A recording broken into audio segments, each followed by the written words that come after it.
Chers amis, depuis quelques émissions, nous tournons notre regard vers le monde angélique. Nous avons vu l'importance des anges dans l'Ancien Testament, mais aussi dans le Nouveau Testament. En effet, la mission de Jésus sur la terre a été entourée du ministère des anges, pour l'annoncer, pour le servir et protéger l'Église naissante. Cette présence des anges auprès du Christ, auprès des apôtres et des évangélistes, nous la retrouvons dans l'histoire de l'Église auprès des saints. Nous pourrions citer une multitude de saints qui voyaient leur ange gardien et qui recevaient son assistance. Mais je me contenterai de quelques saints dont la vie est bien documentée. Tout d'abord, je voudrais évoquer la bienheureuse Agnès de Langeac, une mystique dominicaine du XVIIe siècle, qui est connue pour sa profonde vie spirituelle et ses relations privilégiées avec son ange gardien. Elle seule le voyait, sauf exception. Son ange lui est apparu dès son enfance quand elle avait 12 ans, et dès l'âge de 19 ans, elle bénéficia de nombreuses visites de son ange gardien. Une fois au monastère, Agnès put compter sur son assistance habituelle dans les domaines les plus variés. Il l'aidait à se lever, à s'habiller, à faire la cuisine, à porter les objets trop lourds pour elle, à bien chanter au chœur. Il l'exhortait à traiter avec douceur les novices et à leur parler de l'amour de Dieu avant de les reprendre pour leurs manquements.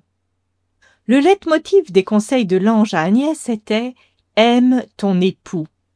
Et cela ne doit pas nous étonner, car le rôle propre de l'ange gardien est bien d'acheminer vers la voie du pur amour, à partir de la diversité des tâches et des rencontres quotidiennes. Avant de vous donner quelques exemples, il faut tout d'abord bien comprendre que si Agnès a bénéficié de la vision de son ange, de ses consolations et de son aide, c'est parce qu'elle avait aussi affaire avec le diable, qui la maltraitait très rudement, sans parler de toutes les afflictions, maladies, humiliations et contradictions auxquelles elle a dû faire face. Elle raconte que le 2 octobre 1621, jour de la fête de l'ange gardien, s'étant confessée et voulant aller prendre la communion, son ange gardien lui apparut visiblement, la prit par la main et la mena devant l'autel. Depuis lors, elle l'a vu un nombre incalculable de fois. Un jour, après l'action de grâce, elle demanda au père qui l'avait confessé s'il avait vu son ange. Comme elle était simple et naïve, elle pensait que tous voyaient ce qu'elle voyait elle-même. Agnès était souvent en grande crainte de se tromper quant à la voie spirituelle en laquelle elle était menée par l'Esprit Saint, et souvent son ange venait pour la réconforter et la rassurer. Ainsi, alors qu'un jour un miracle se fit devant elle à sa prière, et qu'elle raconta cela au prêtre, celui-ci, pour la mortifier et qu'elle ne s'énorgueillisse pas, lui dit « Je ne crois pas cela de vous. Vous êtes trop misérable et trop imparfaite. » Après cela, étant à l'oraison, elle se plaignait à son époux Jésus et lui dit toute fondue en larmes « Eh, mon ami, que voulez-vous faire de moi? Menez-moi, s'il vous plaît, par un autre chemin. Vous voyez combien j'endure celui-ci. » Son ange lui apparut alors et lui dit « Chère épouse de Jésus-Christ, ne t'afflige pas. Ton époux ne veut point te tromper. Aime-le seulement et ne crains rien, car ton chemin est sûr. » Une autre fois, son confesseur partit sans l'avoir béni, et elle s'en trouva fort triste. L'ange vint alors et lui dit « Ne t'afflige pas, je suis ici de la part de toute la Sainte Trinité pour te bénir. » Il la bénit donc, et elle en resta toute consolée. L'ange est aussi là pour la conseiller, que ce soit pour des conseils matériels ou des conseils spirituels.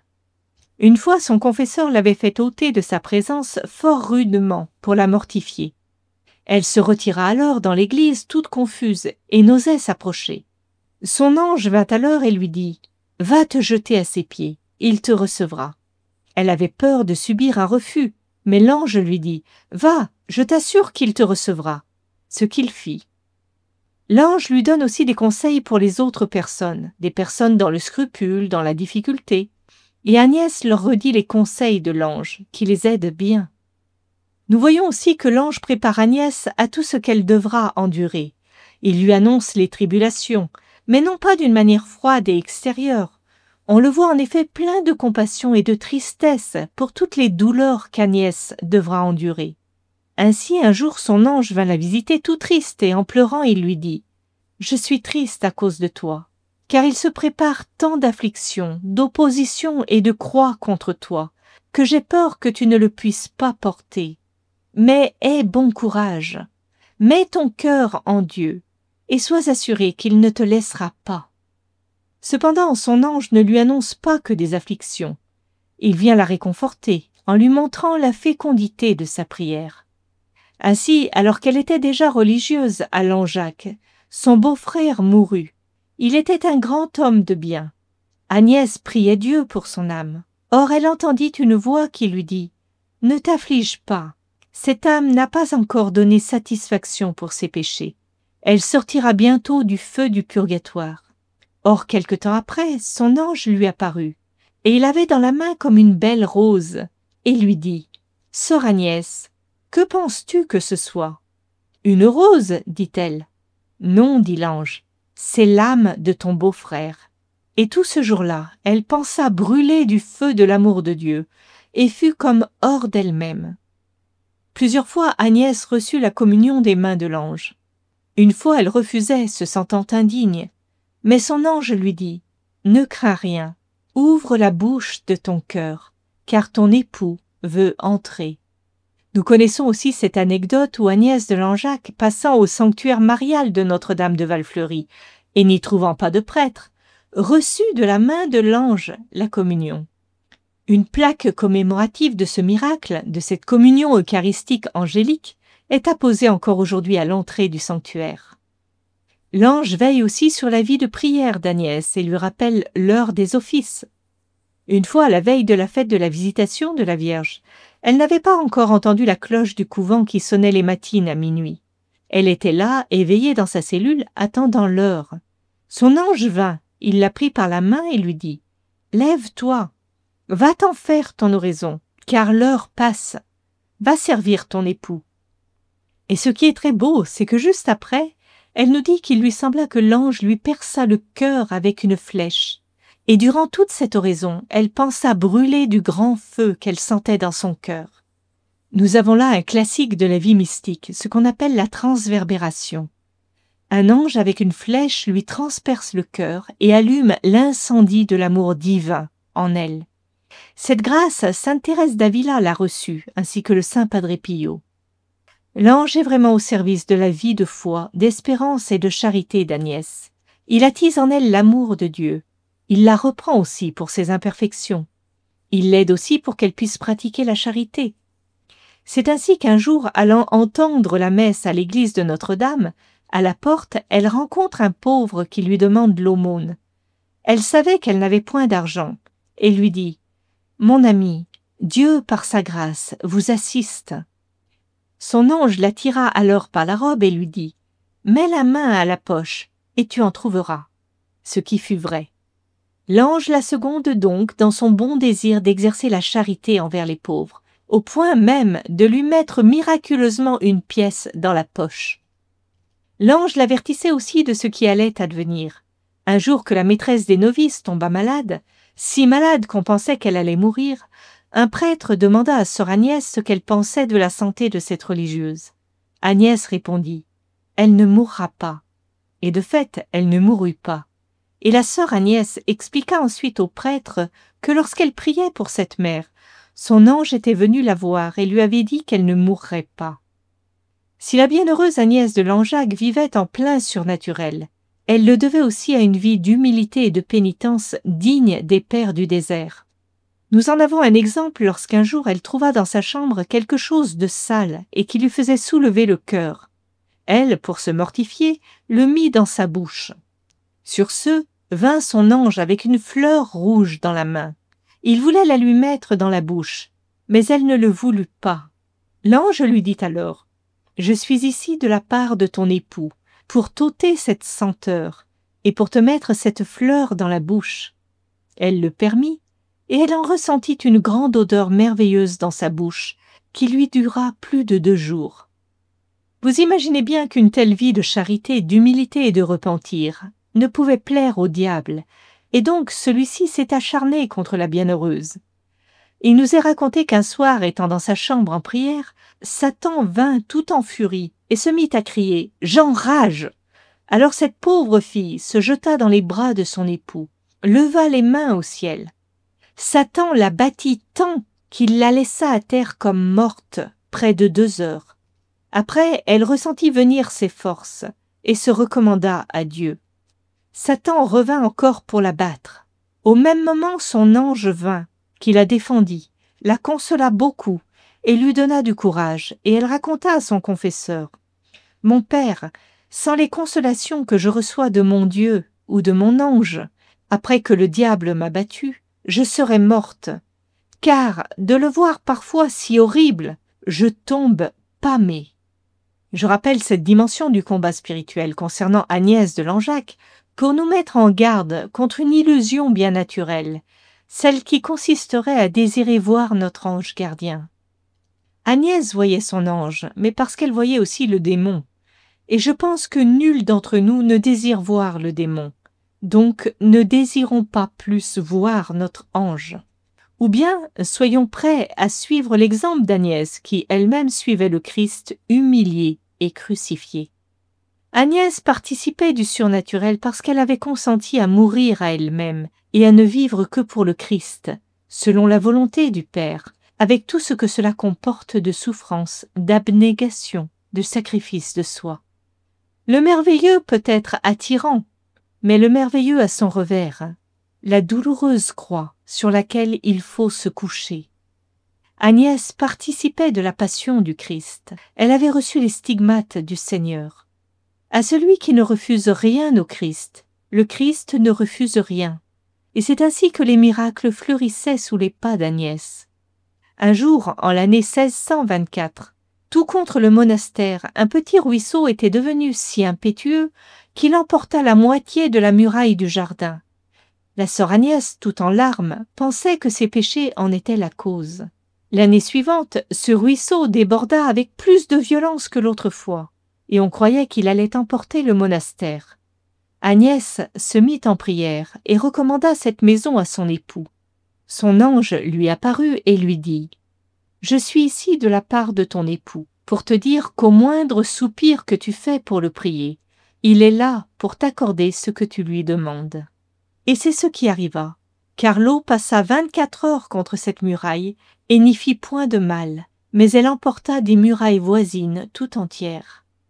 Une autre fois, un jeune garçon était en train de se noyer, et son ange vint l'en avertir, en lui disant: « C'est Matthieu qui se noie. » Agnès aussitôt s'en alla à sa chambre et se prosterna de tout son long, la face contre terre, et dit à la Sainte Vierge: « Mère de Dieu, c'est un de vos enfants qui se noie.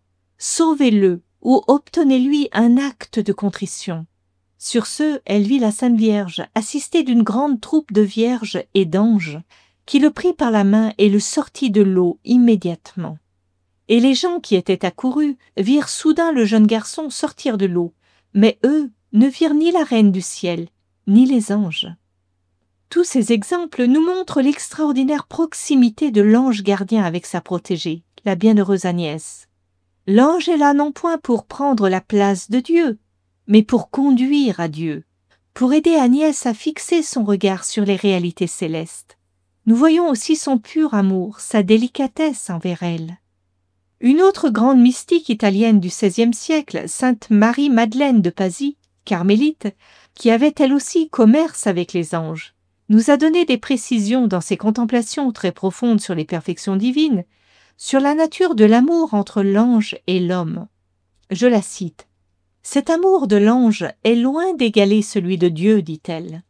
Les anges aiment les créatures d'un amour intense, d'un amour d'extension, de vérité et de régénération. Amour intense qui a sa source dans le cœur du Verbe, parce qu'il voit dans le Verbe la dignité des créatures et l'amour qu'il a pour elles. Cet amour des anges est pour ainsi dire la surabondance de l'amour du Verbe qu'il recueille en eux et communique ainsi à la créature dans la plus noble partie de son être, c'est-à-dire le cœur. Oh, si la créature connaissait cet amour intense des anges! Cet amour rend l'âme sage et prudente, sage dans ses œuvres qu'elle fait avec une intention droite pour la plus grande gloire de Dieu. et prudente dans la garde des vertus qui produisent tous ces amours dont la réunion forme un anneau précieux pour les fiançailles de l'épouse. Les cœurs angéliques, devant la beauté des vertus de l'épouse, veulent aussi faire quelque chose pour l'épouse, mais ne sachant que faire, ils se mettent à la louer de tout leur cœur en disant « Celle-ci est digne de recevoir un nouveau nom », et se prosternant, parce que dans l'épouse ils honorent l'époux, ils lui rendent leur hommage. Nous pourrions citer beaucoup d'autres saints et saintes ayant eu une relation intime avec leur ange gardien, notamment sainte Thérèse d'Avila, mais aussi la bienheureuse Anne-Catherine Emmerich, Thérèse Newman, sainte Marguerite Marie Alacoque, sainte Angèle de Foligno, sainte Gertrude d'Elfta. Mais je ne retiendrai que deux saints plus proches de nous, sainte Gemma Galgani, dont je vais vous parler maintenant, et saint Padre Pio, dont je vous parlerai la prochaine fois. Il ne faudrait en effet pas penser que toutes ces histoires d'anges, de miracles, de stigmates ne sont qu'inventions des siècles passés où le merveilleux faisait recette. Ces faits surnaturels, nous les retrouvons jusqu'au XXe et XXIe siècle, précisément dans notre temps ultra-scientifique, rationaliste et technologique. Évoquons donc sainte Gemma Galgani, une grande mystique de la fin du XIXe siècle et du début du XXe siècle. Elle nous a laissé un journal écrit entre le 19 juillet et le 3 septembre 1900, dans lequel nous voyons son intimité avec son ange gardien. Gemma naît en 1878, dans une famille heureuse et religieuse. À 7 ans, elle reçoit le sacrement de la confirmation, où elle vit une première expérience surnaturelle forte. À 9 ans, en la fête du Sacré-Cœur, elle fait sa première communion. C'est pour elle une expérience spirituelle intense. En ces instants, nota-t-elle plus tard, je saisis que les délices du ciel ne sont pas comme ceux de la terre. Alors qu'elle a 13 ans, sa maîtresse, voyant son grand désir de connaître la passion de Jésus, lui en fait chaque jour méditer un point. À 18 ans surviennent les grandes faveurs surnaturelles qui vont transformer sa vie. Elle voit pour la première fois son ange gardien. Il lui demande un grand dépouillement de sa coquetterie, afin d'être digne de devenir l'épouse d'un roi crucifié. Au cours des années 1898-1899, elle tombe gravement malade, mais elle est guérie miraculeusement par l'intercession de sainte Marguerite Marie Alacoque. En 1899, en la vigile de la fête du Sacré-Cœur, elle reçoit la grâce des stigmates. L'expérience durera jusqu'au vendredi à 15 heures, et les stigmates se reproduiront désormais chaque semaine. Saint Gabriel de la Dolorata lui apparaît et lui révèle qu'un des pères passionnistes sera son directeur spirituel. À 22 ans, sur ordre de l'évêque, elle rédige son journal. En 1902 apparaissent les premiers symptômes de la tuberculose et elle en meurt à 25 ans, en 1903, le samedi saint. Sainte Gemma Galgani a été canonisée en 1940 par Pie XII. Revenons donc au journal qu'elle a écrit pour connaître plus intimement sa vie intérieure et sa relation avec son ange. Gemma, qui revit la passion du Christ chaque vendredi, est confrontée aussi aux attaques diaboliques. Le diable lui apparaît sous des formes différentes et hideuses, et la tente par des épreuves morales contre la pureté, la prière, la confession. Il l'empêche de dormir, la frappe rudement et parfois si fort qu'il lui faut plusieurs jours pour s'en remettre. Le diable fait tout pour la détourner de Dieu, mais son ange veille. Tout comme Gemma peut voir le diable, elle peut voir son ange, l'entendre et même le toucher. Elle est seule à le voir. Ce dernier l'assiste comme un grand frère, l'aide pour des choses matérielles, porte ses lettres au destinataire qu'elle lui désigne. Il l'instruit, prie avec elle et la protège. Un jour qu'elle est particulièrement attaquée par le démon, elle requiert son ange pour qu'il la protège contre les assauts de cet ennemi, et qu'elle puisse ainsi obéir à son confesseur qui lui avait dit de se coucher. L'ange vient alors. Elle le prie de rester auprès d'elle, mais celui-ci lui répond qu'il a sommeil. Ce à quoi Gemma lui dit « Mais non, les anges de Jésus ne dorment pas !» Mais lui répond « Pourtant, je dois me reposer. » Et étonnée, elle voit qu'il dit cela pour rire. Comme quoi, les anges ne manquent pas d'humour et peuvent dire des facéties. L'ange est donc resté au-dessus du lit de Gemma pour la protéger toute la nuit et elle a pu dormir. Une autre fois, le démon vient pour la tenter par rapport à la pureté. Elle raconte. Hier, le démon est venu comme d'habitude. J'étais allée au lit. J'étais même en train de m'endormir. Mais le démon, non. Et il semblait ne pas être d'accord. Il s'est présenté à moi de manière assez obscène, à essayer de me dévêtir, mais j'étais plus forte. Comme il voyait qu'il ne pouvait rien de ce côté-là, il m'a fait de vilaines choses avec les mains. En moi-même, je me suis recommandée à Dieu, lui disant que j'aimais mieux qu'il m'ôte la vie plutôt que de l'offenser. Quelle tentation terrible que celle-là! Elles me déplaisent toutes, mais celles qui sont contre la pureté, comme elles me font mal. Ensuite, l'ange gardien est venu pour me redonner la paix, et il m'a assuré que je n'avais rien fait de mal. Je me plains quelquefois parce que je voudrais qu'il me vienne en aide à certains moments. Et il m'a dit que je le voie ou non, il est toujours là au-dessus de moi. Voyez, ici aussi, comme pour la bienheureuse Agnès de Langeac, l'ange gardien aide, ou s'il semble ne pas se manifester. Il est cependant là pour soutenir le combat de sa protégée et lui redonner la paix de Dieu après l'attaque démoniaque. Ce qui veut dire que nous aussi, quand il nous semble être dans le collimateur du démon, dans de grandes difficultés, soyons bien persuadés que nous ne sommes pas seuls, mais que notre ange gardien veille sur nous, prie pour nous, nous donne la force et vient nous rassurer, même si nous ne percevons pas sa présence visiblement. Parfois, l'ange reprend Gemma. Une fois, alors qu'elle avait eu une pensée pas très pure sur elle-même, l'ange s'est manifesté à elle et lui a dit « Ma petite fille, tu veux vraiment que je m'en aille et que tu ne puisses plus me revoir ?» J'ai eu honte et j'ai repris mes esprits. Il a prononcé ces paroles assez fort, et je ne sais pas si d'autres ont pu l'entendre, écrit-elle ingénument dans son journal. Elle pensait en effet que tous pouvaient le voir comme elle le voyait, et l'entendre comme elle l'entendait. Une autre fois, alors qu'elle était à l'église et qu'elle avait levé les yeux pour voir comment deux petites filles étaient habillées, l'ange le lui avait reproché en lui disant « La grandeur de Jésus et le lieu où tu te trouves méritent une autre manière de se comporter. » Une autre fois, comme elle le raconte dans son journal, elle s'était retrouvée devant son ange qui l'avait regardée de manière très sévère, toute une journée, sans lui adresser la parole. Et ceci car elle n'avait pas bien fait sa confession. Elle n'avait pas tout dit. Elle en a souffert et pleuré toute une journée. Et elle note dans son journal « Je n'ai jamais eu le courage de lui adresser la parole. Je disais seulement « Mon Dieu, quelle honte si d'autres voient mon ange dans une telle colère !» Mais le lendemain, après une belle confession bien faite et après que Gemma eut demandé à son ange s'il l'aimait encore, il lui a répondu gentiment « Aujourd'hui, je n'ai pas honte de toi. Hier, si. » Et Gemma note dans son journal « Je lui ai demandé plusieurs fois pardon, et il m'a fait signe que toutes mes erreurs étaient pardonnées. » Une autre fois encore, alors qu'elle avait menti à une personne, son ange lui en a fait de vifs reproches et l'a invitée à un acte d'humilité, lui demandant d'aller trouver, avant de se coucher, la personne à qui elle avait menti, pour lui demander pardon. Cela lui a bien coûté, mais elle l'a fait. Il faut dire que l'ange lui avait dit que si elle ne le faisait pas, elle aurait affaire à la malveillance du diable la nuit suivante. Elle s'est donc empressée d'aller demander pardon. D'autres fois, son ange l'instruit des voies de la perfection dans la charité. Il l'invite notamment à noter cette petite instruction et à la mettre en pratique. Je le cite. « Rappelle-toi, ma fille, que celui qui aime vraiment Jésus parle peu et supporte tout.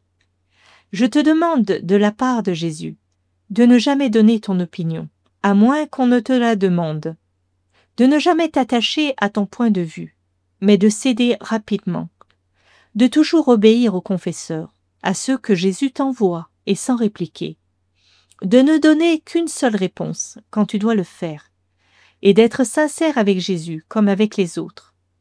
Quand tu as commis une faute, accuse-toi sans tarder, sans attendre qu'on te le demande. Enfin, rappelle-toi de préserver ton regard, et sache que l'œil mortifié verra les beautés du ciel. » Nous pouvons faire nôtres ces conseils. Une autre fois, alors qu'elle était dans l'affliction, son ange gardien l'encourage. « Pourquoi t'inquiètes-tu ainsi, ma fille? Il faut bien souffrir un peu pour Jésus. Tu ne sais donc pas que tu dois être conforme à la vie de Jésus en toutes choses? Il a tellement souffert pour toi. Tu ne sais pas que tu dois souffrir pour lui à la moindre occasion? Et pourquoi fais-tu souffrir Jésus comme cela, en négligeant chaque jour de méditer sur la passion? Et l'ange l'invite aussi à offrir toutes ces petites souffrances et contrariétés pour soulager les âmes du purgatoire. C'est ainsi qu'un jour il lui pose la question. « Ça fait combien de temps que tu n'as pas prié pour les âmes du purgatoire? Ô ma fille, tu y penses si peu. La moindre petite peine offerte les soulage. Si hier et aujourd'hui tu avais pu offrir ces petits quelque chose pour eux. » Gemma lui répond étonnée. « C'est mon corps qui était fatigué.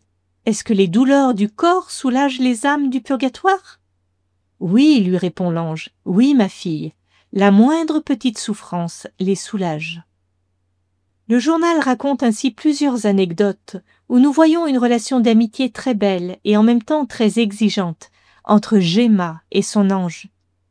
Cet ange est à la fois plein d'humour, de gentillesse, de drôlerie, mais il ne transige pas sur les fautes. Il l'instruit dans les voies de la sagesse divine. Il est bien là au service de la sainteté de sa protégée et de la glorification de Dieu. Tous ces exemples du rôle de l'ange gardien auprès de la bienheureuse Agnès de Langeac ou de sainte Gemma doivent nous aider à comprendre le rôle qu'il tient auprès de chacun de nous. Notre ange gardien peut nous rendre des services bien matériels, certes, nous aider dans nos tâches journalières, mais il veut surtout nous aider à devenir des saints. Alors, n'oublions pas de le prier et de nous en remettre à sa douce conduite. Nous avancerons ainsi plus vite vers le royaume de Dieu.